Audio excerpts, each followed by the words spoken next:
La plupart des gens traversent leur vie entière en traitant l'argent comme une ressource mystérieuse et limitée. Ils croient que la richesse est quelque chose dans lequel on n'a qu'à arrive aux autres par chance. Mais cette perspective est non seulement fausse, elle vous maintient piégé dans un cycle de limitation financière qui n'a pas besoin d'exister. La mentalité de millionnaire ne consiste pas à avoir des millions sur votre compte. Il s'agit de comprendre quelque chose de si fondamental sur la nature de l'argent qu'une fois saisi, votre réalité financière entière commence à changer de manières qui semblent presque magiques. Qu'est-ce que l'argent, vraiment? Des morceaux de papier avec des images, des chiffres numériques sur un écran, des pièces métalliques. Ces objets n'ont aucune valeur inhérente. Un billet de 20 euros n'est qu'un morceau de papier. Une carte de crédit n'est qu'un morceau de plastique. La valeur vient de notre accord collectif que ces symboles représentent quelque chose de précieux. L'argent est une idée, un concept, un système de croyances partagées. Si l'argent est fondamentalement une idée, alors il peut être créé par des idées. Si c'est de l'information, il peut être généré par de nouvelles informations. Si c'est un symbole de valeur, il peut être produit en créant une véritable valeur pour les autres. C'est la première partie qui sépare les gens avec une mentalité de millionnaire. Ils comprennent que l'argent n'est pas une ressource finie attendant d'être découverte. L'argent est une ressource renouvelable qui peut être créée encore.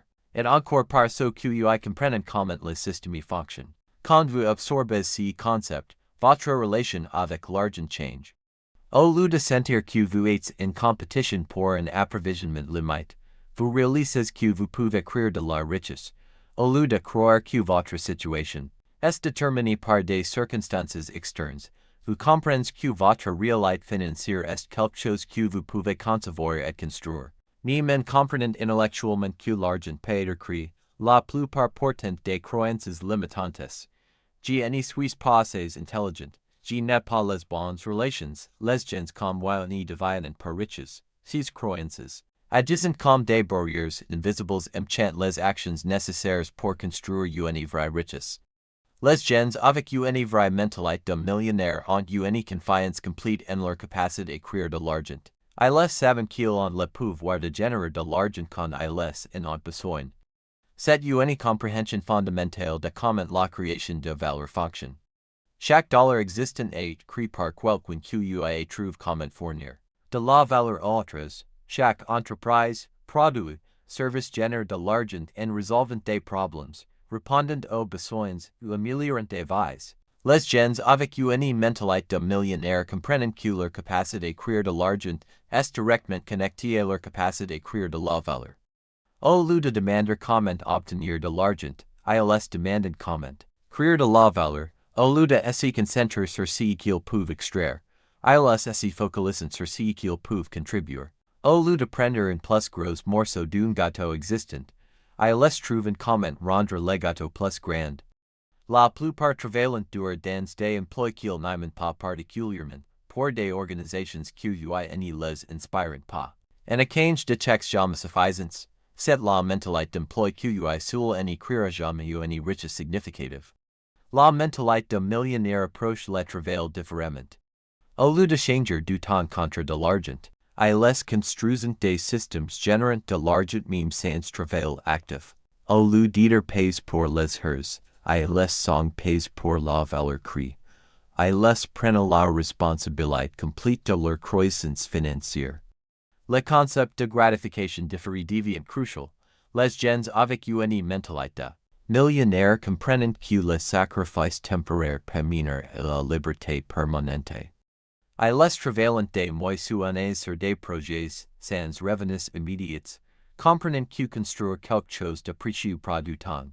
La différence entre être fauche et être pauvre, être fauche est temporaire, vous n'avez pas d'argent maintenant, mais avez les compétences et la détermination pour changer. Être pauvre est une mentalité qui mentionne les gens piges peuvent importer l'argent temporairement possédé. Vous pouvez être fauche avec une mentalité de millionnaire. Beaucoup de plus riches ont été fauches à divers moments. Mais ils n'ont jamais adopté une mentalité pauvre, pensant que leurs défis étaient en permanence. La mentalité pauvre. L'argent est la racine de tous les maux, les riches sont avides. G n'aurai jamais assez. Ces pensées créent une barrière psychologique rendant la construction de richesse presque impossible. La mentalité de millionnaire. L'argent est un outil améliorant les vies, les riches créent de la valeur. Il y a des opportunités limitées. Ces pensées créent une fondation psychologique soutenant les activités de construction. De richesse. Développer cette mentalité nécessite de changer votre approche entière du temps, énergie et attention. La plupart dispersent leurs efforts sans jamais se concentrer assez longtemps pour atteindre la maîtrise. Les gens avec une mentalité de millionnaire comprennent le pouvoir de la concentration singulière. Ils identifient un véhicule principal pour la création de richesse et versent toute leur énergie. Ils n'y poursuivent pas d'idées simultanément. Ils choisissent une chose et deviennent obsédés par leur fonctionnaire. Cette obsession n'est pas malsaine quand vous poursuivez quelque chose qui vous excite genuinement et s'aligne avec vos valeurs. Quand vous trouvez votre vraie vocation, travailler disses ressemble au jeu. Notre culture vend le mythe d'équilibre travail vie suggérant atteindre des résultats extraordinaires tout en maintenant un mode de vie parfaitement équilibré. Mais les résultats extraordinaires exigent un effort extraordinaire. So, QUI construisent une richesse significative ne vivant pas des vies équilibrées pendant la construction. Ils vivent des vies concentrées. Le concept de servir les autres devient central. Le chemin le plus durable vers la création de richesse est de servir de grands nombres de gens à un haut niveau. Plus vous aidez de gens, plus vous pouvez créer de richesse. Certains athlètes font des millions non parce que leurs activités sont intrinsèquement plus précieuses, mais parce qu'ils divertissent des millions simultanément. Leur capacité à servir de grands nombres crée des récompenses financières proportionnelles. Le même principe s'applique aux entrepreneurs, divertisseurs, auteurs, inventeurs. Ils trouvent des façons de créer de la valeur pour de grands nombres, résolvant des problèmes affectant beaucoup de gens. Comment servir plus de gens, est plus utile que comment leur plus d'argent. En se concentrant sur servir, l'argent soude naturellement. Servir efficacement exige de se développer. Vous n'y pouvez donner ce que vous n'avez pas. C'est pourquoi le développement personnel devient crucial pour la construction de richesse. Les gens avec une mentalité de millionnaire apprennent, grandissent, et se améliorent constamment.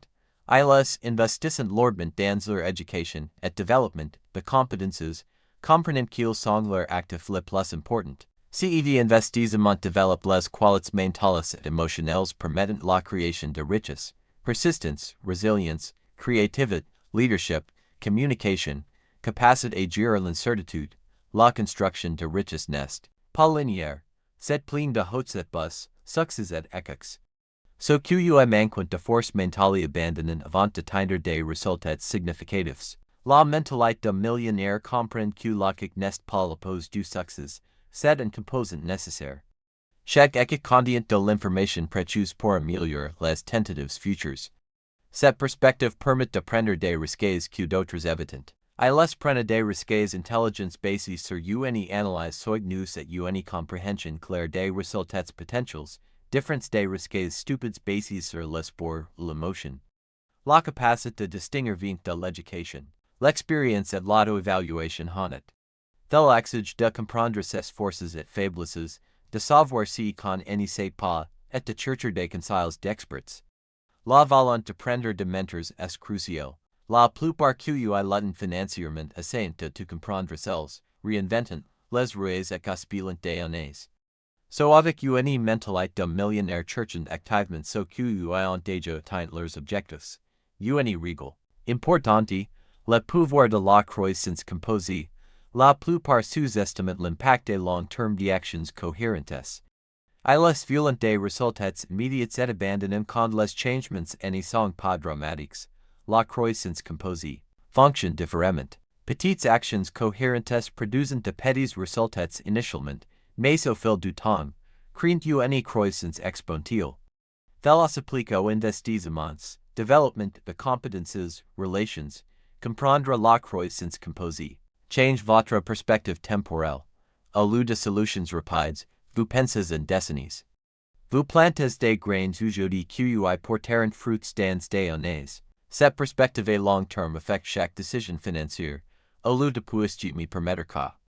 ILS demandant la moderati ILI construida la richesse.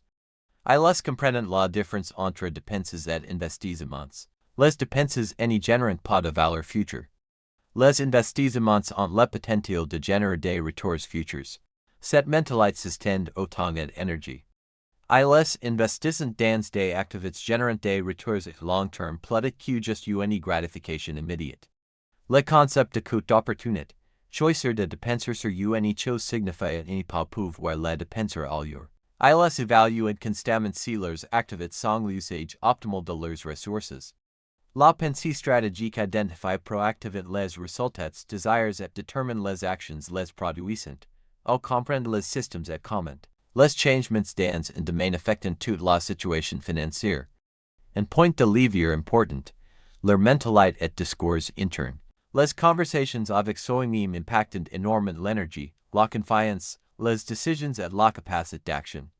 Au lieu de ne peut pas me permettre ka, ILS des comment puis-je me permettre ka, le langage interne facon. La réalité externe en influencant émotions, focus et actions. Si discours positif maintient une mentalité exi solutions plutôt que problems. Les problèmes sont reconnus, mais l'emphase est sur les résoudre plutôt que s'y plaindre. Cette approche optimiste mais réaliste est essentielle car construire de la richesse implique des difficultés décourageantes la plupart. La capacité de maintenir confiance malgré les revers détermine souvent le succès final. ILS développant la résilience, rebondir de l'adversité plus forte. ILS n'y survivant pas seulement aux défis, ILS en apprenant et les utilisant comme carburant pour le succès futur. Cette résilience est construite par la pratique. Chaque difficile traversée avec succès augmente la confiance en la capacité de gérer les défis futurs. Cette adaptabilité est cruciale dans l'environnement économique changeant. Les stratégies d'apparent n'y pas fonctionner aujourd'hui. ILS développant les compétences sous-jacentes permettant de prospérer peu importe les conditions. ILS restant curieux sur les développements en technologie, économie, société. Cette approche prospective aide à identifier les opportunités avant qu'elles deviennent évidentes.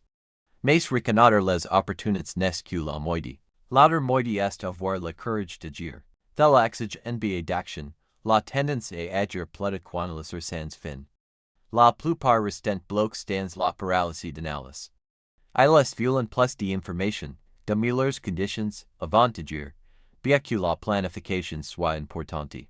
Elle peut devenir de la procrastination. ILS comprennent qu'on n'y peut jamais éliminer tous les risques. À un point, vous devez décider avec information incomplete et ajuster en apprenant. ILS sont à l'aise avec écrire vite et pas cher. Si bien vers l'action reconnaît que le coût de l'inaction est souvent plus élevé que celui de l'action imparfaite. N'y pas agir garantit à n'y jamais réussir. Laquelle est l'action intelligente basée sur des principes sains. Même si tous les détails n'y sont pas libres. Tel exige du bon jugement venant d'éducation, expérience et apprentissage des erreurs. Bon jugement implique de comprendre ses limitations et savoir quand chercher de l'aide. ILS n'y sont pas trop fiers pour admettre et n'y pas savoir quelque chose. Essayer de tolérer celle est souvent le plus lent et cher. ILS construisant des équipes de conseillers, mentors, consultants fournissant expertise dans leurs domaines moins compétents. Payer pour de bons conseils est presque toujours moins cher qu'apprendre par essayer. Cette approche collaborative reconnaît qu'uters peuvent devenir riches entièrement seuls. Même les entrepreneurs les plus russes dépendent d'emplois, conseillers, investisseurs, clients. Construire de la richesse est fondamentalement un sport d'équipe. Comprendre cette interconnexion change l'approche des relations. Au lieu de voir les autres comme compétiteurs, ILS cherchent des partenariats mutuellement bénéfiques. Aider les autres à réussir sur souvent son propre succès. Cette mentalité d'abondance contraste avec la mentalité de réussite. La réussite suppose qu'il y ait une quantité limitée de richesse, donc le gain d'une vente dépend d'une autre. L'abondance reconnaît que la richesse peut être créée, postuellement redistribue. Commencer une entreprise réussie n'y prend pas d'argent aux autres, de la créer une nouvelle valeur inexistante avant. Cette compréhension change votre vision du succès des autres. Au lieu de s'y sentir menace, vous vous sentez inspiré, curieux, Cette mentalité affecte le partage d'information. So avec mentalité de réussite accumulant connaissances et opportunités. So avec mentalité d'abondance partage librement. Comprenant qu'un renforce l'apprentissage écrit. Des relations précieuses. Cette générosité revient souvent de façons inattendues. La personne est d'aujourd'hui pourrait devenir un partenaire précieux demain. Cette orientation de service affecte les choix de carrière. Au lieu de chercher seulement les emplois, les mieux-payés, les cherchant et développer des compétences précieuses tout en résolvant des problèmes importants. Cette approche mène au capital de carrière combinaison de compétences, connaissances, relations, réputation rendant. De plus en plus précieux sur le marché, le capital de carrière est souvent plus important que le capital financier dans les premières étapes. Ils investissent lourdement dans la construction de capital de carrière tout au long de leur vie, comprenant que le potentiel de gains est lié à la capacité de créer de la valeur. Ces engagements s'étendent au-delà des compétences professionnelles, vers le caractère, leadership, communication. La compétence technique seule est rarement suffisante. Ces qualités deviennent cruciales en passant d'employé à entrepreneur. Vous devez identifier les opportunités, décider sous incertitude, motiver les autres, communiquer votre vision, maintenir confiance malgré les revers. Développer ces qualités exige de sortir régulièrement à ces zones de confort. Les zones de confort n'y défient pas grandir. Pour développer les capacités nécessaires, vous devez vous mettre dans des situations adhérentes vos capacités. Ce processus de croissance continue est inconfortable mais gratifiant. Il y a une satisfaction profonde et devenir plus capable et précieux. Cette satisfaction devient souvent plus motivante que l'argent. L'argent est rarement la motivation principale.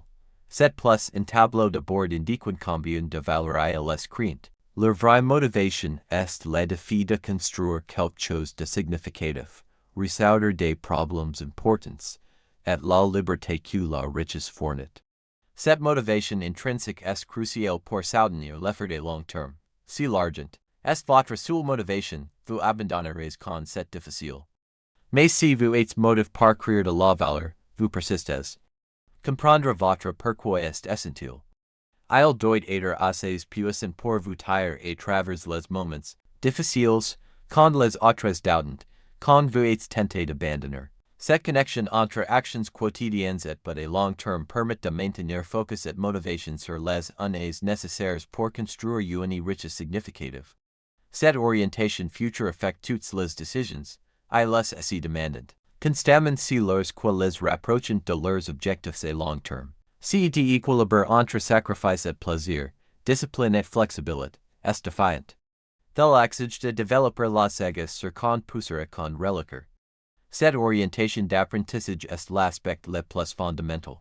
So que construisant. Une richesse durable sont des étudiants perpétuels, cherchant constamment de nouvelles perspicaces.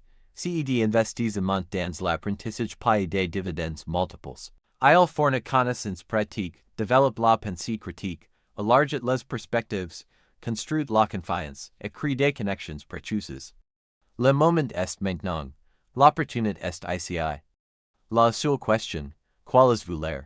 La mentalité de millionnaire n'est pas juste une façon de penser à l'argent, c'est approcher la vie avec intention, but, de la croyance que vous avez quelque chose de précieux à contribuer. Quand vous l'embrassez pleinement, l'argent devient, en sous-produit naturel de la valeur créée, votre voyage vers la liberté financière commence aujourd'hui, avec votre prochaine décision. Le monde attend la valeur unique que vous seul pouvez fournir. Le temps pour rêver est fini. Le temps pour les excuses est fini. Le temps pour attendre est fini. Le temps pour l'action est maintenant. Votre mentalité de millionnaire attend votre commande. Mais voici ce qu'il faut comprendre. Cette transformation n'est si faite pas par accident. Elle demande une décision consciente et délibérée de changer votre façon de penser et d'agir chaque jour. La mentalité de millionnaire est si cultive par des choix quotidiens qui accumulent au fil du temps, créent des résultats extraordinaires. Chaque matin, quand vous vous réveillez, vous avez l'opportunité de choisir entre deux mentalités. Vous pouvez choisir de penser comme quelqu'un qui croit que les opportunités sont limitées, que l'argent est difficile à obtenir, et que le succès est réservé aux autres. Vous pouvez choisir de penser comme quelqu'un qui comprend que les opportunités sont infinies, que l'argent peut être et que le succès est votre droit de naissance. Ces quoi quotidiens se manifestent dans des actions concrètes. Au lieu de regarder la télévision pendant une heure, vous choisissez de lire un livre sur l'entrepreneuriat. Au lieu de dépenser votre argent en divertissements temporaires, vous investissez dans votre éducation financière. Au lieu de vous plaindre de votre situation actuelle, vous travaillez sur un plan pour l'améliorer. L'accumulation de ces petites décisions crée qu'on appelle l'effet composé du développement personnel. Chaque livre vous rend un peu plus intelligent. Chaque compétence développée vous rend un peu plus valuable. Chaque relation construit vous de nouvelles opportunités. Ces améliorations marginales quotidiennes, multipliées sur des mois et des années, créent des transformations remarquables. C'est exactement ce qui distingue ce qui réussit financièrement de ce qui restent blocs. Ce n'est pas un moment d'illumination soudain, un coup de chance extraordinaire. C'est la discipline quotidienne de l'air les bonnes choses, même quand on n'en est pas envie, même quand les résultats n'y sont pas immédiatement visibles. Cette discipline s'étend à tous les aspects de votre vie financière. Elle se manifeste dans votre façon de gérer votre temps, votre énergie, vos relations, et bien sûr, votre argent.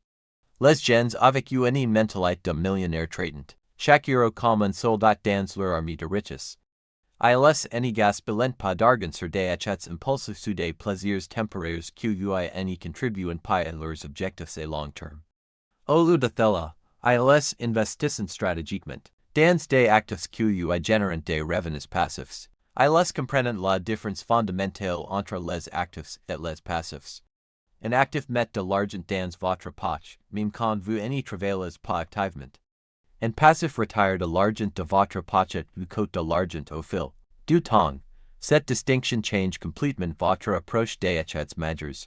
Au lieu d'acquérir une voiture luxueuse qui assez dépréciée des que vous quittez le concessionnaire, vous investissez dans des actions qui payent des dividendes ou dans l'immobilier qui génère des revenus locatifs. Au lieu d'acquérir la maison, la plus chère que vous pouvez vous permettre, vous achetez quelque chose de plus modeste et investissez la différence dans des véhicules de création de richesse. Cette mentalité s'applique également à votre carrière et à votre développement professionnel. Au lieu de chercher simplement un emploi qui paye le plus maintenant, vous cherchez des opportunités qui vous permettront de développer des compétences précieuses et de construire un réseau puissant. Vous comprenez que votre salaire actuel est moins important que votre potentiel de gain futur.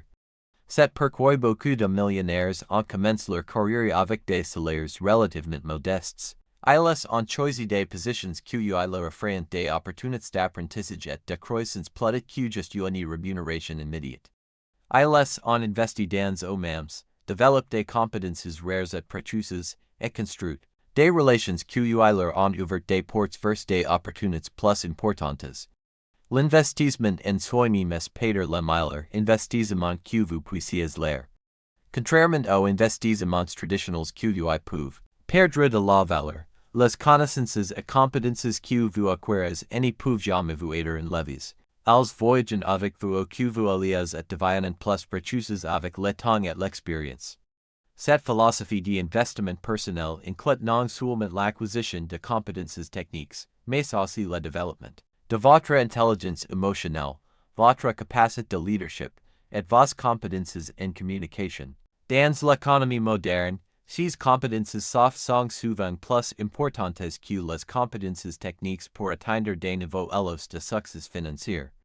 Les leaders efficaces, par exemple, gagnent généralement beaucoup plus que les techniciens experts parce qu'ils peuvent multiplier leur impact à travers les efforts des autres. Un excellent manager qui supervise une équipe de 10 personnes peut créer 10 fois plus de valeur qu'il n'y pourrait en créer seul.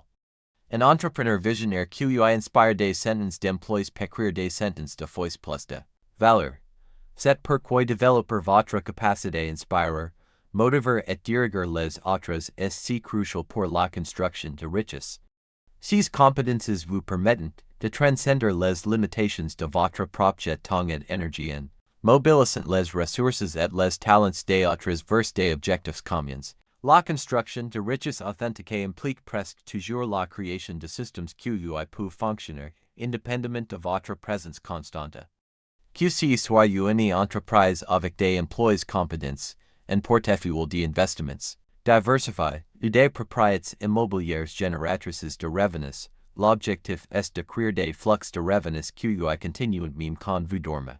Cette approche systémique de la création de richesse nécessite une planification à long terme et une patience considérable. Les systèmes prennent du temps à construire et à optimiser. Il peut falloir des années avant qu'ils génèrent des revenus significatifs. Mais si une fois établi et perfections, ils peuvent créer une richesse exponentielle. C'est ici que la pensée exponentielle devient cruciale. La plupart des gens pensent de façon linéaire. Ils s'attendent à ce que doubler leurs efforts, double leurs résultats. Mais dans le monde de la création de richesse, les meilleurs résultats viennent souvent de la pensée exponentielle. Though de petits changements dans les bons variables peuvent créer des augmentations massives de résultats. Par exemple, améliorer légèrement votre taux de conversion dans une entreprise peut avoir un impact énorme sur la rentabilité. Négocier un pourcentage légèrement meilleur sur un investissement immobilier peut faire la différence entre un projet rentable et un projet extraordinairement profitable. Ces améliorations marginales, appliquées de façon cohérente et stratégique, créent des résultats disproportionnés. La technologie moderne amplifie ces possibilités exponentielles. Internet permet à une seule personne de servir des millions de clients dans le monde entier. Les plateformes numériques permettent de créer des produits une fois et de les vendre infiniment sans coûts de reproduction. L'automatisation permet de faire fonctionner des systèmes complexes avec une intervention humaine minimale. Ces outils technologiques ont démocratisé la création de richesse d'une manière sans précédent dans l'histoire humaine. Aujourd'hui, une personne avec un ordinateur portable et une connexion Internet peut théoriquement créer une entreprise qui génère des millions de revenus. Les barrières à l'entrée dans de nombreux secteurs ont été considérablement réduites. Cependant, cette démocratisation a également créé plus de concurrence. Il suffit plus d'avoir une bonne idée ou même un bon produit. Vous devez exceller dans l'exécution, comprendre profondément votre marché, et continuellement innover pour rester pertinent. C'est pourquoi l'apprentissage continu devient non négociable. Dans un monde qui change rapidement, les connaissances d'hier peuvent devenir obsolètes demain. Les industries entières peuvent être transformées ou même éliminées par de nouvelles technologies ou de nouveaux modèles de faire. Les gens avec une mentalité de millionnaire embrassent cette réalité politique de la craindre. Ils voient le changement comme une source d'opportunités politique comme une menace. Ils restent curieux, flexibles, et prêts à se réinventer quand les circonstances l'exigent. Cette adaptabilité s'étend à leur approche des investissements. Ils mettent pas leurs gouffres dans la même panier. Ils diversifient intelligemment leurs revenus et leurs investissements pour se protéger contre les risques tout en maximisant les opportunités de croissance. La diversification ne signifie pas seulement avoir différents types d'investissements financiers. Elle signifie aussi avoir différentes sources de revenus, différents types de compétences, et même différents types de relations professionnelles. Cette diversification crée une stabilité et une sécurité qui permettent de prendre des risques calculs sans compromettre votre sécurité financière de base. En même temps, ils comprennent que la diversification excessive peut diluer leurs résultats. Il y a un équilibre délicat entre la diversification pour la sécurité et la concentration pour la croissance maximale. Les meilleurs critères de richesse trouvent-se d'équilibre et se concentrent intensément sur leurs domaines de compétences principaux tout en maintenant des positions plus modestes dans d'autres secteurs. Cette approche équilibrée s'applique également à la gestion du temps et de l'énergie. Ils se concentrent intensément sur les activités à plus haut impact en déléguant ou éliminant les tâches moins importantes. Ils comprennent que leur temps est leur ressource la plus précieuse et ils le protègent jalousement. Cette protection du temps implique de prendre à dire non aux bonnes opportunités pour pouvoir dire oui aux excellentes opportunités. C'est l'une des compétences les plus difficiles à développer parce qu'elle exige de sacrifier des gains à court terme pour des gains à long terme plus importants. L'un des aspects les plus transformateurs de cette mentalité est la compréhension que votre environnement fait profondément vos résultats. Les gens avec une mentalité de millionnaire sont intentionels concernant leur environnement physique, social et mental. Ils comprennent que vous êtes largement influencé par les 5 personnes avec lesquelles vous passez le plus de temps, les livres que vous lisez, les podcasts que vous écoutez, et les pensées que vous entretenez. Cette conscience environnementale les pousse à être sélectifs dans leurs relations. Ils cherchent activement à s'entourer de personnes qui les inspirantes, les défiantes, et les poussent vers leurs objectifs. Ils rejoignent des groupes et des communautés l'entrepreneuriat et la création de richesse sont non seulement acceptés mais encouragés et célébrés.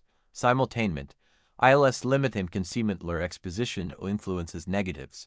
Cela peut signifier réduire le temps passé avec des personnes chroniquement négatives, limiter la consommation de nouvelles sensationnalistes qui créent anxiété pair, et éviter les divertissements qui n'y contribuent pas à leur croissance, personnelle ou professionnelle. Cette curation intentionnelle de leur environnement sustain leur espace physique de travail.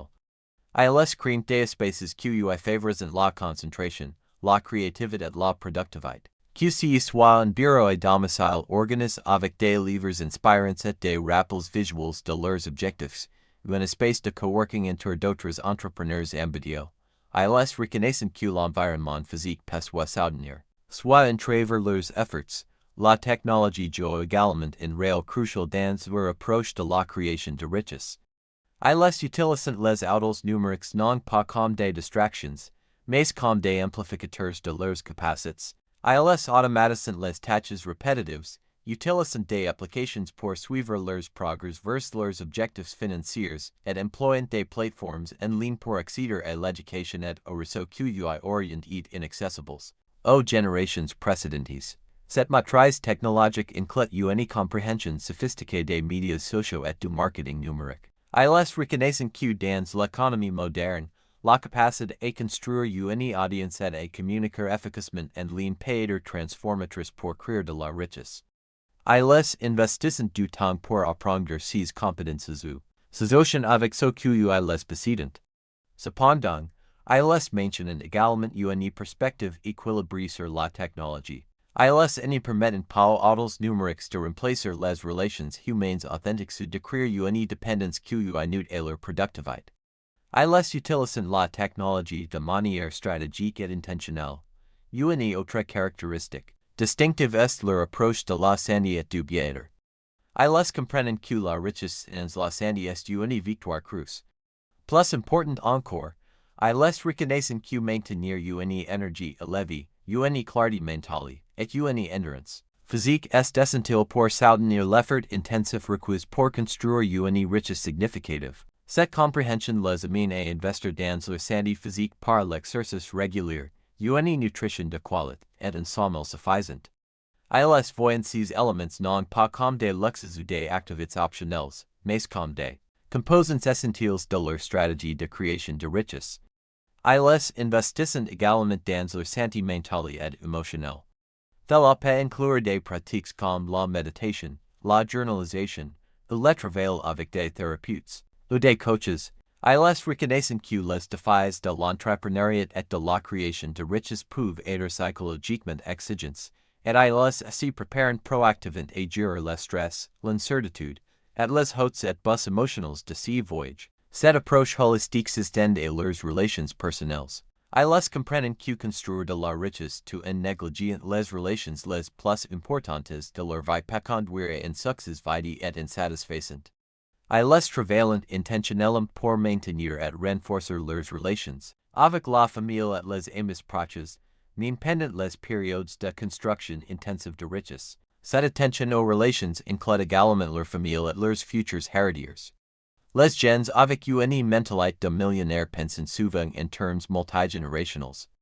Ils ne construisent pas seulement la richesse pour eux-mêmes, mais créent des systèmes et des structures qui peuvent bénéficier à leurs enfants et petits-enfants. Cela inclut non seulement la création d'actifs financiers, mais aussi la transmission de valeurs, de compétences et de mentalités qui permettront aux générations futures de maintenir et de leur croître la richesse familiale. Cette perspective Multigenerational influence leurs décisions d'investissement et leur planification financière. Ils pensent au-delà de leur projet de vie considérant l'impact long terme de leurs actions. Tel appelle les mineurs et privilégier des investissements plus stables et durables plutôt que des gains rapides qui pourraient n'y pas résister et l'épreuve du temps. En même temps, ils comprennent l'importance d'équilibrer la construction de richesse avec la jouissance de la vie. Ils n'y reportent pas indéfiniment la gratification au point de n'y jamais profiter des fruits de leur travail. Ils trouvent des façons de célébrer leurs victoires en cours de route et de maintenir une qualité de vie qui rend le voyage valable, pas seulement la destination. Cette philosophie équilibrée les aide à éviter l'écueil de devenir si obsédés par l'accumulation de richesses qu'ils perdent de vue les raisons pour lesquelles ils voulaient cette richesse en premier lieu. Ils s'y rappellent régulièrement que l'argent est un outil pour créer la vie qu'ils désirent, pas une fin en soi. Au niveau pratique, cette approche est traduite par des stratégies financières sophistiquées qui vont bien au-delà de simplement gagner plus d'argent. Ils développent une compréhension approfondie de la fiscalité et structurent leurs affaires et investissements pour optimiser leur efficacité fiscale légale. Ils comprennent les véhicules d'investissement complexes, les structures corporatives, et les stratégies de planification successorale. Cette sophistication financière n'y vient pas overnight. C'est le résultat d'années d'éducation continue, d'expérimentation, et souvent de collaboration avec des professionnels experts comme des comptables, des avocats spécialistes et des planificateurs financiers. Ils investissent dans ces relations professionnelles en comprenant que le coût de l'expertise est généralement bien inférieur au coût des erreurs codieuses. Ils développent également une compréhension nuancée des cycles économiques et des tendances du marché. Plutôt que d'essayer de chronométrer parfaitement la marche, ils développent des stratégies qui peuvent prospérer dans différentes conditions économiques. Ils comprennent que les récessions et les ralentissements économiques, bien qu'ils soient difficiles, créent souvent les meilleures opportunités pour ceux qui sont préparés à les saisir. Cette préparation inclut non seulement avoir des réserves financières pour survivre aux périodes difficiles, mais aussi maintenir la flexibilité pour pivoter et s'adapter quand les conditions changent. Ils voient l'incertitude économique non pas comme quelque chose à craindre, mais comme une partie normale du paysage des affaires qui peuvent naviguer avec les bonnes compétences et la bonne mentalité. Finalement, si qui distingue vraiment. So avec une mentalité de millionnaire, c'est leur compréhension que la vraie richesse transcende l'argent. Bien qu'ils soient certainement intéressés par l'accumulation d'actifs financiers, ils reconnaissent que la richesse ultime inclut la liberté, l'autonomie, la capacité d'avoir un impact positif, et la possibilité de vivre selon ses propres termes. Cette définition élargie de la richesse influence toutes leurs décisions et les garde concentrent sur ce qui importe vraiment. Elle les empêche de l'air des compromis qui pourraient leur apporter de l'argent mais sacrifier d'autres formes de richesse qui sont ultimement plus importantes. Votre transformation commence maintenant. Votre voyage de construction de richesse commence maintenant. Votre mentalité de millionnaire commence maintenant.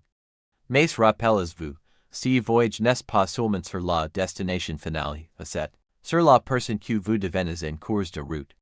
Chaque défi surmonté, chaque compétence développée, chaque relation construite, chaque valeur créée pour les autres vous rend non seulement plus riche financièrement, mais plus riche en tant qu'être humain.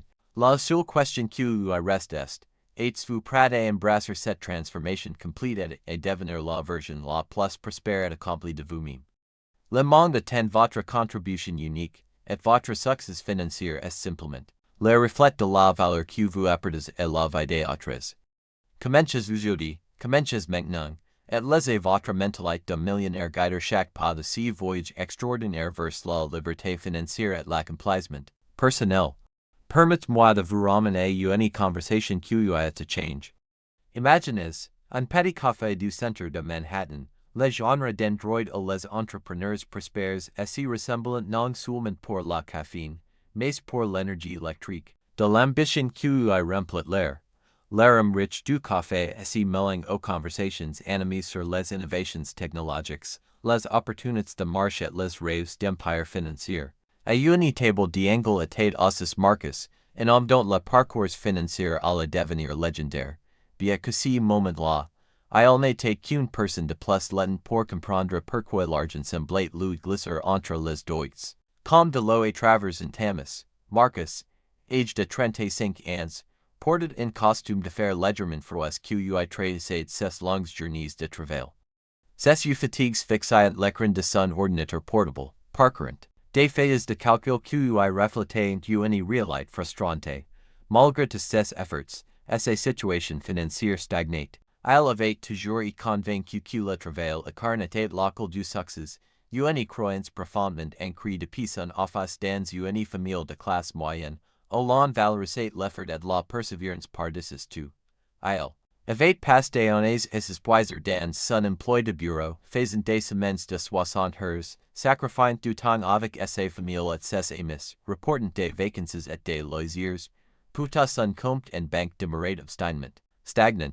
Chaque mois apportait les mêmes défis, les factures qui s'accumulant, les dépenses imprises qui agrégeaient ses maigres économies, et cette sensation persistante de courir sur un tapis roulant financier sans jamais vraiment avancer. Il regardait ses collègues qui semblaient travailler moins mais progresser plus rapidement, gagner plus, et vivre le style de vie qu'il désirait désespérément.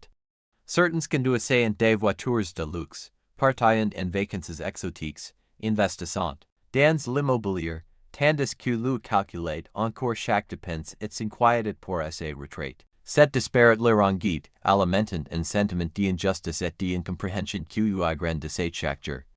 En face de lui était assise Eleanor, une femme dans la soixantaine qui réunait le genre de confiance tranquille qui en évite. Que de la sagesse profonde et de la richesse substantielle. Ses cheveux argentés étaient élégamment coiffés, et elle portait des vêtements de qualité qui parlaient d'une goutte raffinée sans être ostentatoires. Il y avait quelque chose dans sa posture, dans la façon dont elle tenait sa tasse de café, qui suggérait une essence naturelle avec l'abondance. Elle avait observé Marcus pendant des semaines, notant ses schémas, son énergie, son approche de la vie, reconnaissant en lui les signes d'une personne prête pour une transformation. Mais qu'il ne savait pas par où commencer, finalement, elle décida d'intervenir. Elle avait vu trop de personnes talentueuses et travailleuses espoirs dans la lutte financière simplement parce qu'elles ne comprenaient pas les principes fondamentaux qui gouvernent la création de richesse. Un homme, comme Eleanor, sa voix portant l'autorité de quelqu'un qui avait bâti plusieurs fortunes à partir de rien. Vous travaillez incroyablement dur, mais vous travaillez contre vous-même. Chaque jour, je vous regarde entrer ici avec la même énergie défaitiste, la même mentalité de pénurie, les mêmes croyances limitantes sur l'argent. Vous êtes comme quelqu'un qui essaie de remplir un seau trou, peu importe la quantité d'effort que vous y mettez, le résultat reste le même parce que le problème fondamental n'est pas adressé. Marcus leva les yeux de son ordinateur portable, surprised par la franchise de cet inconnu. Son premier réflexe fut défensif, après tout, qu'il était cette femme pour juger ses efforts. Mais quelque chose dans son regard bienveillant et, dans l'assurance de sa voix larida, excusez-moi, est-ce que je vous connais, demanda-t-il, fermant légèrement son ordinateur pour montrer qu'il était disposé à couder. Eleanor sourit, un sourire qui contenait des décennies d'expérience et de compréhension. Je m'appelle Eleanor, et non, nous n'avons pas été présentes formellement, mais je sais quelque chose sur vous que vous ne savez peut-être même pas sur vous-même. Vous avez un potentiel incroyable pour la création de richesse, une intelligence naturelle pour les affaires et une éthique de travail remarquable, mais vous opérez à partir d'une compréhension fondamentalement différente de comment l'argent fonctionne réellement. Que voulez-vous dire, demanda Marcus, fermant complètement son ordinateur et s'y penchant légèrement vers l'avant. Quelque chose dans les mots de Léonard avait éveillé sa curiosité malgré son scepticisme initial. Dites-moi, continua Eleanor, posant délicatement sa tasse sur la table, et quoi pensez-vous exactement quand vous pensez à l'argent? Quels sentiments remontent en première? Quelles images traversent votre esprit? Prenez votre temps pour vraiment réfléchir à cette question, car votre réponse révélera pourquoi vous l'êtes financièrement malgré tous vos efforts. Marcus s'arrêta pour réfléchir vraiment à la question, Pater pour la première fois de sa vie. Il ferme les yeux un instant et laisse son esprit explorer ses associations automatiques avec l'argent. Eh bien, commence-t-il lentement. J'y pense aux factures qui arrivent chaque mois, aux hypothèques, les cartes de crédit, les assurances. J'y pense au fait de n'y jamais en avoir assez, pas importe combien j'y gagne. J'y pense à quel point tout est cher maintenant, la nourriture, l'essence, les soins de santé. J'y pense à quel point il est difficile de s'en sortir, même avec un bon emploi. J'y m'inquiète constamment pour l'avenir, pour ma retraite, pour savoir si j'aurai assez pour mes enfants. Et j'y me sens coupable quand j'y dépense de l'argent pour des choses qui n'y sont pas absolument nécessaires. Eleanor hocha la tête avec compréhension, comme si elle avait entendu cette réponse des milliers de fois auparavant, et voilà. Exactement votre problème, Marcus. Chaque pensée que vous venez de décrire est centrée sur le manque, la limitation, la peur et l'inquiétude. Vous n'y pensez pas à la richesse, vous pensez à l'absence de richesse. Vous n'y visualisez pas l'abondance, vous répétez mentalement la pénurie. Votre esprit est devenu une machine créatrice de pauvreté, programmée pour maintenir et perpétuer les conditions mêmes que vous espérez changer. C'était le moment où il alter la trajectoire de toute la vie de Marcus. Eleanor lui présentait un concept que la plupart des jeunes n'y saisissent jamais, que la création de richesse commence dans l'esprit, que les pensées sont la matière première et partie de laquelle la réalité financière est construite, et que changer sa situation externe nécessite d'abord de transformer son paysage mental interne.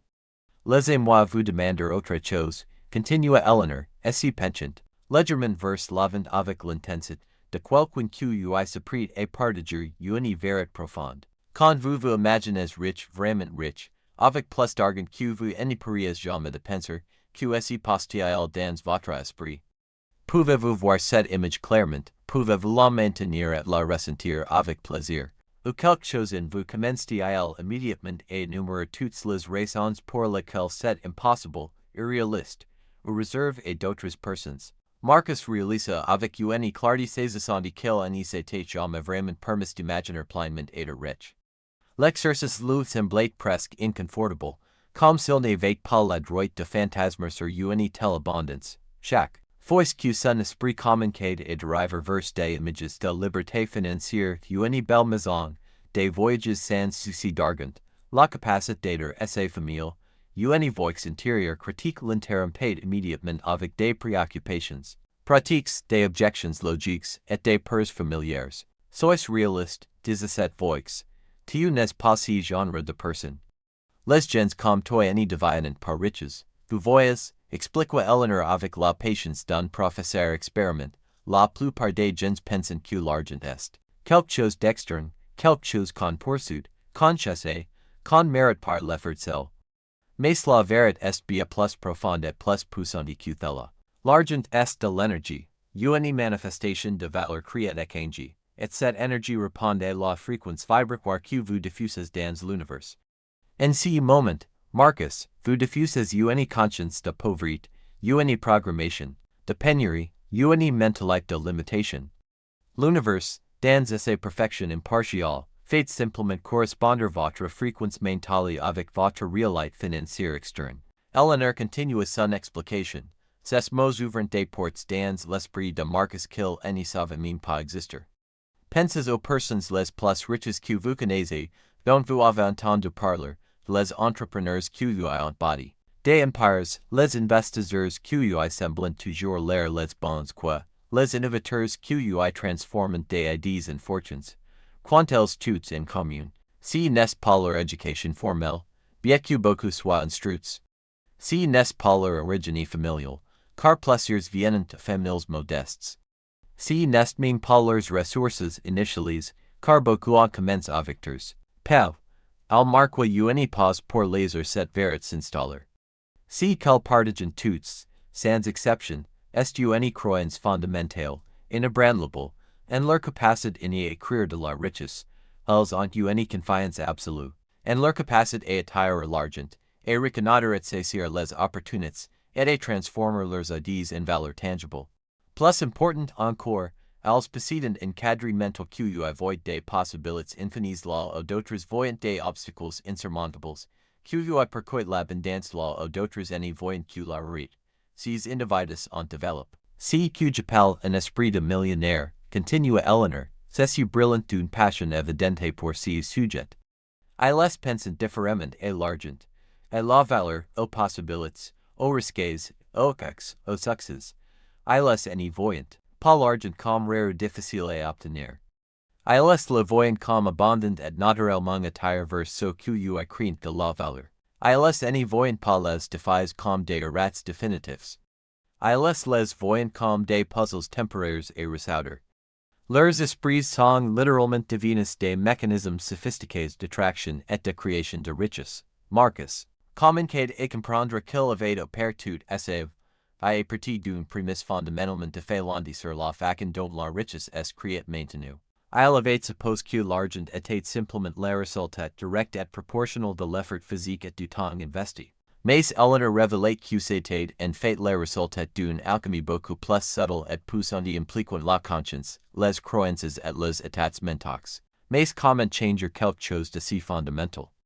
Demanda Marcus, sentant à la fois l'excitation de la possibilité et l'intimidation face à l'ampleur de la transformation requise. Je pensais l'argent de cette façon toute ma vie. Ma famille pensait comme ça, mes amis pensaient comme ça.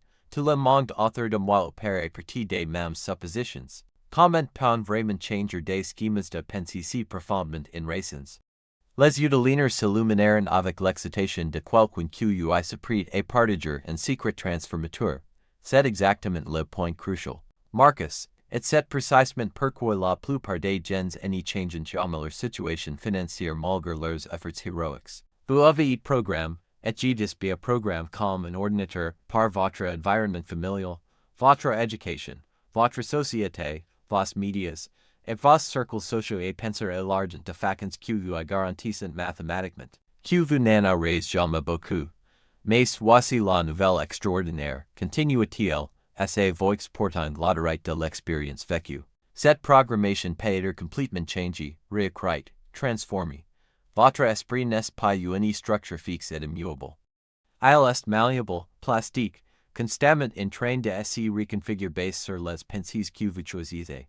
D'entretenir, vous pouvez littéralement recabler votre cerveau pour penser comme un millionnaire, et quand vous le faites de façon consistante et disciplinée, votre réalité externe commence inévitablement à se conformer à votre nouvelle réalité interne. C'était le début du voyage de Marcus dans ce qu'Eleanor appelait la transformation de conscience financière, un processus systématique et scientifique de reprogrammation mentale qui avait le pouvoir de révolutionner complètement sa relation avec l'argent et l'abondance.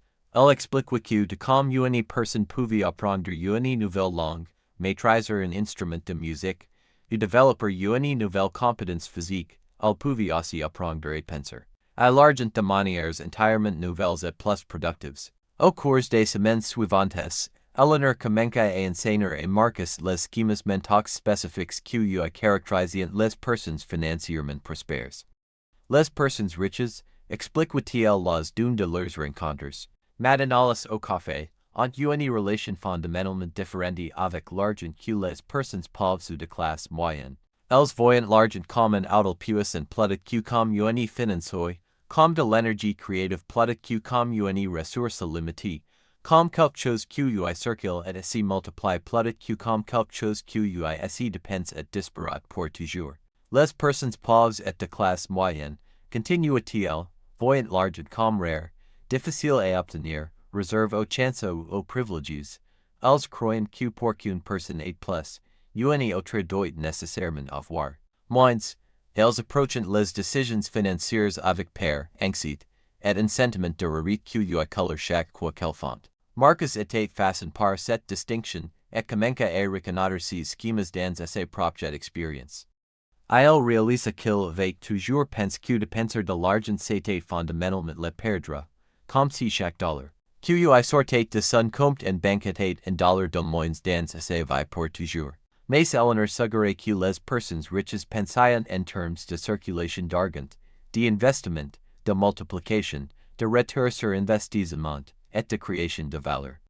Laissez-moi vous donner un exemple pratique qui illustre parfaitement cette différence. Det Eleanor, sortant incarnate de notes élégant de son sac et main.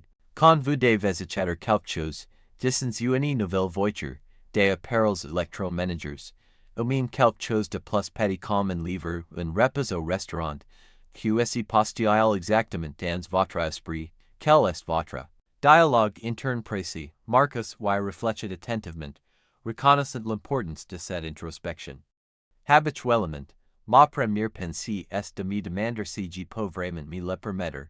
Ensuite, je commence à calculer. Combien qu'avait me coûter par rapport à mes autres responsabilités financières? Je me demande si je devrais attendre pour voir si je peux trouver quelque chose de moins cher ailleurs, ou si je devrais économiser plus longtemps avant de l'air si t'achète. Souvent, je finis par me sentir coupable de dépenser l'argent, même si c'est pour quelque chose dont j'ai vraiment besoin. Exactement, hacha Eleanor, prenant des notes pendant qu'il parlait. Vous opérez à partir d'une conscience de pénurie pure. Chaque décision financière est filtrée à travers une lentille de limitation, de peur et de réussite. Mais regardez, si tu y passe quand vous passez à une conscience d'abondance et que vous adoptez la façon de penser des millionnaires, au lieu de demander puis-je me le permettre, une question qui présuppose la limitation et invite une réponse négative, commencez à demander comment puis-je me le permettre. Cette simple reformulation transforme votre cerveau d'un mécanisme de rejet en un mécanisme de résolution créative de problèmes. Au lieu de penser je ne peux pas de penser cet argent parce que je n'aurai besoin pour autre chose, commencez à penser comment puis-je créer plus d'argent pour couvrir cette dépense et plus encore. Cette mentalité vous place immédiatement dans un état d'expansion plutôt que de contraction.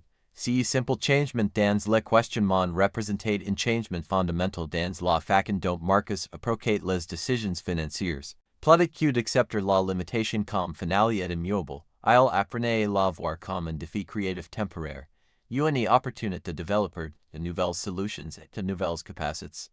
Eleanor continua à décomposer systématiquement. La psychologie de la création de richesse, révélant couché par couché les croyances et les schémas de pensée qui maintenent la plupart des gens dans la médiocrité financière.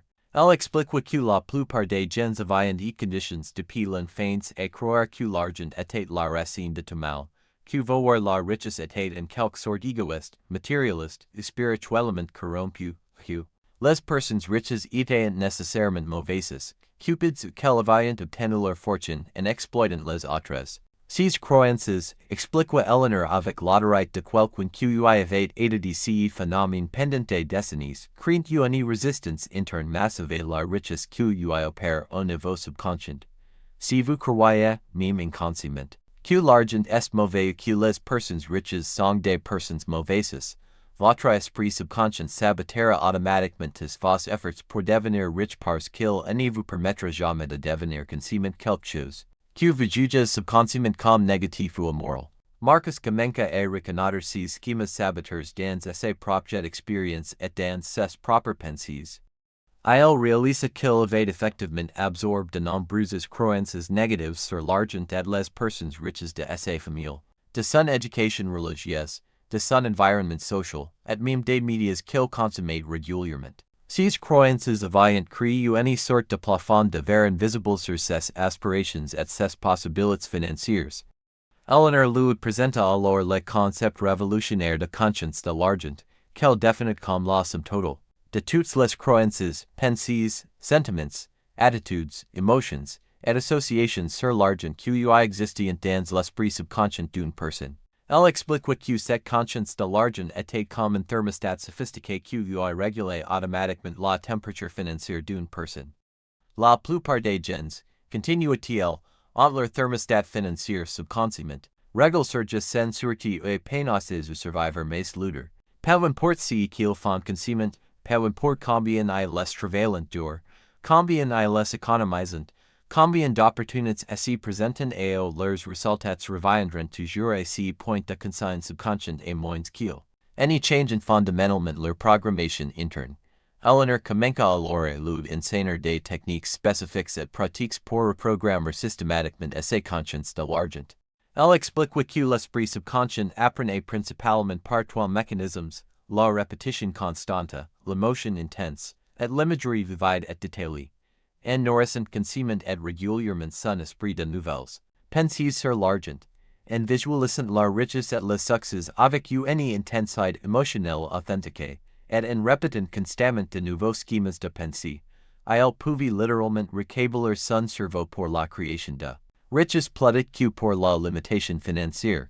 La clé absolue de ces processus, dit-elle avec l'emphase de quelqu'un qui partage le secret le plus important, est de commencer immédiatement à penser, sentir, et agir exactement comme si vous étiez déjà la personne riche et prospère que vous voulez devenir. Votre esprit subconscient n'y fait aucune distinction entre ce qui est objectivement réel dans le monde externe et ce qui est subjectivement réel dans votre imagination interne. Si vous pouvez maintenir de façon consistante l'état mental et émotionnel d'être riche, votre esprit subconscient commencera automatiquement à organiser vos pensées, vos émotions, vos actions, et même vos circonstances pour leur correspondre. Cette réalité interne, ce processus, Eleanor Pritsoin de la Souliner, n'était pas juste de la pensée positive superficielle ou de la fantaisie wishful thinking. Il était basé sur des principes scientifiques bien documentés de neuroplasticité. La capacité remarquable du cerveau humain à former de nouvelles voies neurales et à changer les voies existantes tout au long de la vie. En dirigeant consciemment ses pensées et en pratiquant répétitivement de nouveaux schémas mentaux, Marcus pouvait littéralement changer la structure physique de son cerveau de façon à soutenir la création de richesses plutôt que la saboteur. Il lui présenta alors la pratique transformatrice de visualisation de richesses, qui impliquait de passer du temps chaque jour à répéter mentalement de façon vivide et détaillée l'expérience d'être financièrement prospère et abondante. Ce n'était pas simplement de la rêverie de l'évasion. C'était une pratique disciplinée et structurée de création de films mentaux détails de son futur riche. Plus il pouvait rendre ces visualisations émotionnellement réelles et sensoriellement vivides, plus leur impact serait puissant sur ses programmations subconscientes et plus rapidement ses réalités externes commenceraient à changer.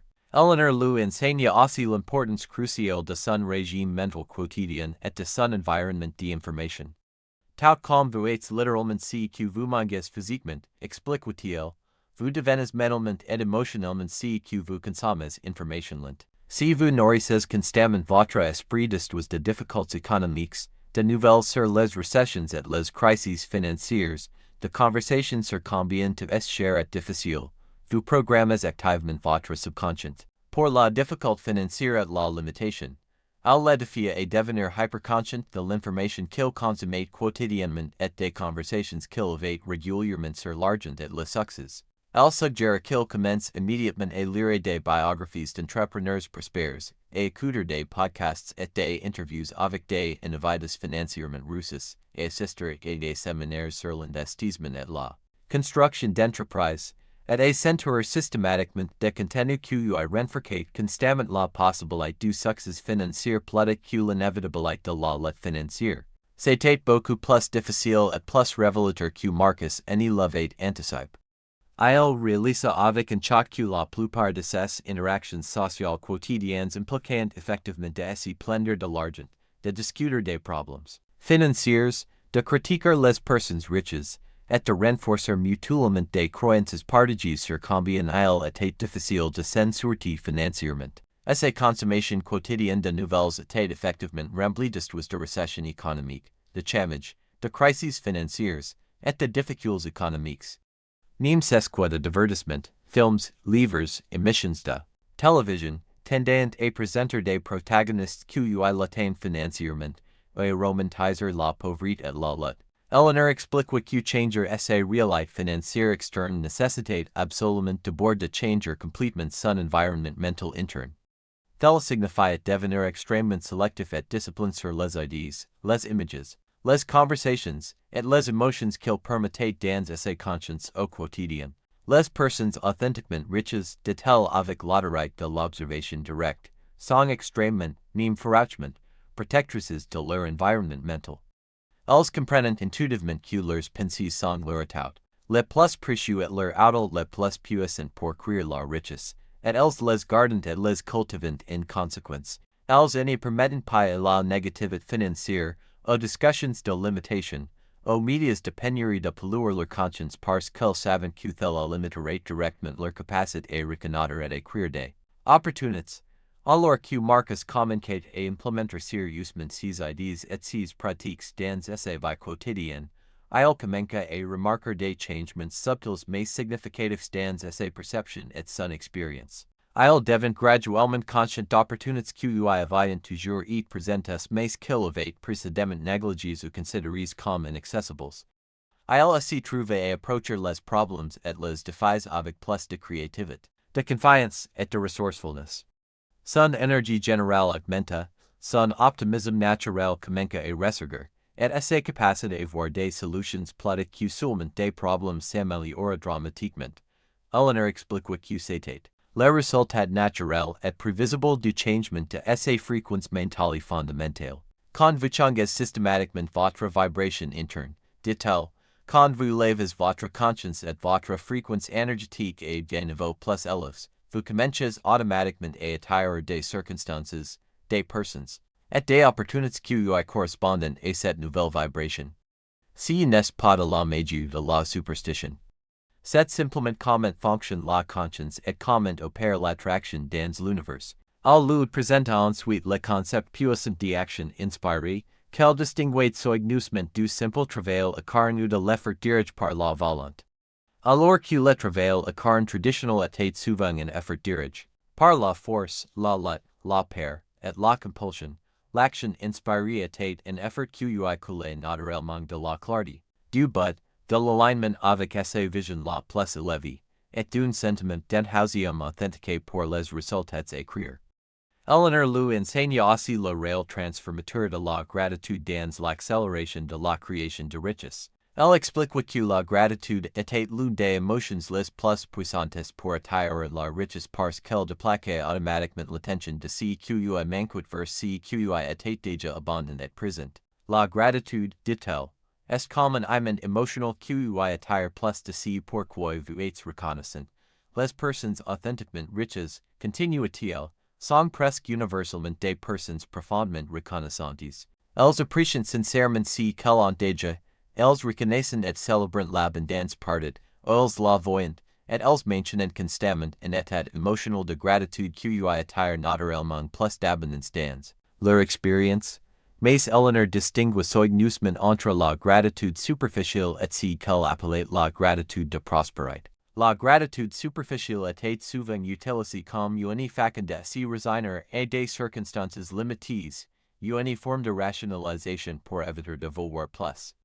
La gratitude de prospérité, d'autre part, était une appréciation dynamique et expansive de l'abondance qui ouvre la conscience et recevoir créer encore plus d'abondance. La pratique de la gratitude n'y consiste pas seulement à se sentir bien émotionnellement, il s'agissait de changer fondamentalement à ses relations avec l'abondance et la réception.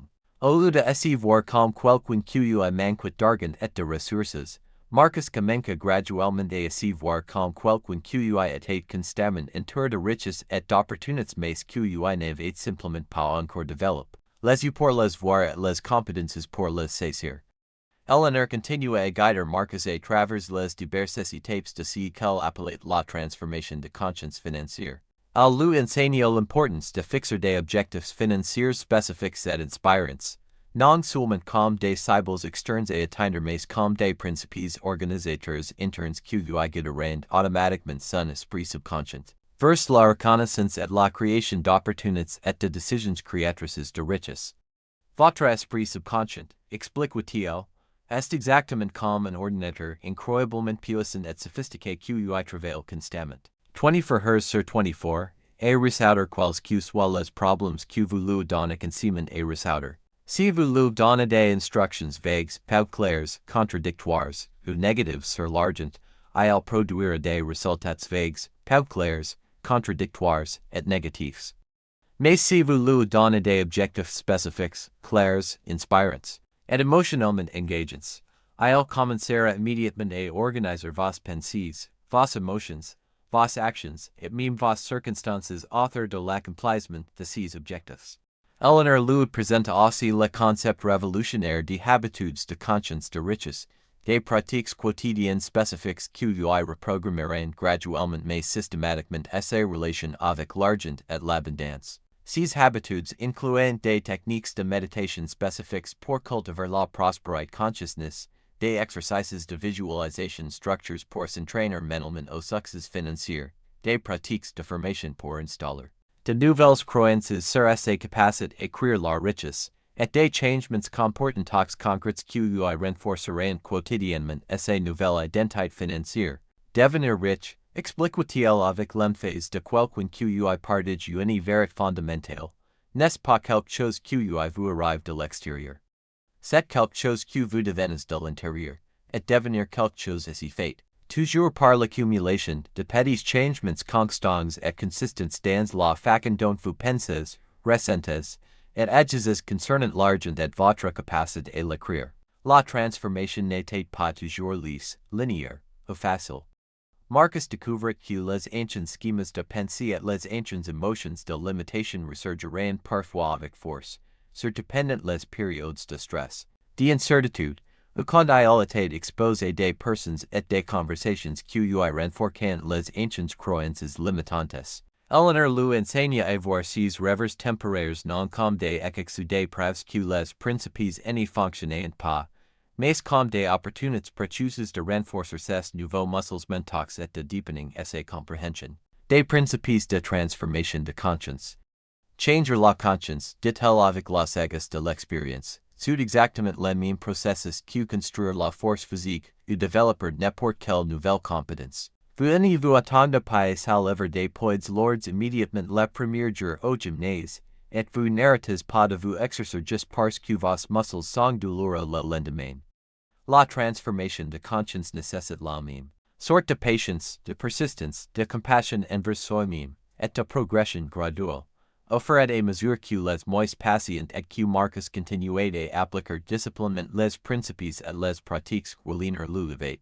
Insanes, il commence à expérimenter des changements tangibles et mesurables dans ces circonstances externes. Il recut des opportunités professionnelles inattendues qui semblaient apparaître comme par magie, découvrit de nouvelles sources de revenus qui correspondent parfaitement à ses compétences et ses intérêts, et s'y trouve à prendre des décisions financières avec beaucoup plus de confiance, de clarté et de succès. 4 ans plus tard, Marcus était assis dans ce même café, mais littéralement tout avait changé. L'homme qui était autrefois d'un chèque de payer l'autre, qui s'inquiétait constamment de l'argent, qui se sentait pige dans la médiocrité financière, s'était transformé en quelqu'un qui adorait les opportunités sans effort, qui prenait des décisions financières avec confiance, et qui avait multiplié ses revenus de façon spectaculaire. Ses entreprises commerciales florissaient, ses investissements se multipliant consistamment, et plus important encore, ses relations intimes avec l'argent et l'abondance avaient été complètement révolutionnées. Il n'y pensait plus en termes de limitation mais en termes de possibilités infinies. Il n'y s'inquiétait plus de manquer d'argent mais s'y concentrait sur la création de valeur pour les autres. Eleanor sourit avec satisfaction profonde en le regardant encadrer petitement une femme entrepreneuriale et la table suivante, partageant généreusement la même sagesse transformatrice qui avait autrefois révolutionné ses propres vies. L'étudiant est devenu le professeur, pensa-t-il avec fierté, reconnaissant l'achievement parfait d'un cycle qui avait commencé avec une simple conversation sur les pensées et l'argent. Marcus avait découvert la vérité ultime sur la création de richesse. Il n'y s'agissait pas de prendre des techniques secrètes ou de trouver des opportunités cachées. Il s'agissait de devenir le type de personne qui attire naturellement l'abondance en alignant ses pensées, émotions, actions, et état d'être avec les principes éternels qui gouvernent la prospérité et l'abondance. Les conversations du caf continuent jour après jour. La sagesse se répandit organiquement de personne en personne, et le cycle de transformation se perpétua beautifully alors que chaque étudiant devenait finalement un enseignant, partageant la vérité intemporelle que la richesse commence toujours dans l'esprit et se manifeste par l'application disciplinée et consistante des principes de conscience qui ont été disponibles à l'humanité tout au long de l'histoire. Le café était devenu un lieu de pèlerinage discret pour ceux qui cherchaient authentiquement la transformation financière. Le bouche-oreille s'était répandu organiquement dans la communauté entrepreneuriale de Manhattan, et de plus en plus de personnes venaient chercher les conseils et la sagesse de ceux qui avaient maîtrisé l'art délicat et puissant de la conscience millionnaire. Le héritage de l'honneur continuait à vivre et à s'épanouir à travers chaque conversation transformatrice, chaque moment de révélation profonde, chaque transformation personnelle qui prenait racine dans l'esprit fertile de ceux qui étaient prêts à embrasser courageusement une nouvelle façon de comprendre et de créer la richesse et l'abondance dans leur existence quotidienne.